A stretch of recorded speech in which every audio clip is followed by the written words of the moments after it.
জামাত কি কোনো ইসলামী দল তা সঠিকভাবে জানি না এবং মনেও করি না, এটা হাসনাত আবদুল্লাহ বলেছে। ইসলামী দল যদি মন না করে সেটা তার ব্যাখ্যা, ওটা নিয়ে আমি বিতর্কে যাচ্ছি না, বাট আলটিমেটলি এটা তার বিরুদ্ধে যায়, মানে জামাতের বিরুদ্ধে যায়। আবার জামাত ইসলামী দল নয়, জঙ্গি সংগঠন সরোয়ার তুষার বলেছে।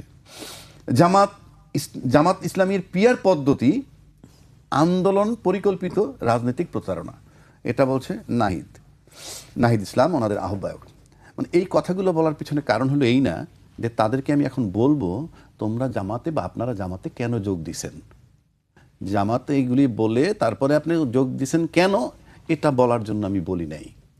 এবং এটা নিয়ে যদি কেউ নিন্দা করে, অনেকেই করতে পারে, আমি মনে করি তাদের রাইট নেই, অ্যাটলিস্ট পলিটিক্যাল লিডার যারা, কারণ তারা যত 53 বছর যাবত একটা বৃক্ষরোপণ করে গেছে, যে রাজনীতিতে শেষ কথা বলতে কিছু নাই। সুতরাং একজন রাজনীতিবিদ সে তার ইচ্ছা মতো করবে যখন যেটা মনে করবে। জামাত কি কোনো ইসলামী দল?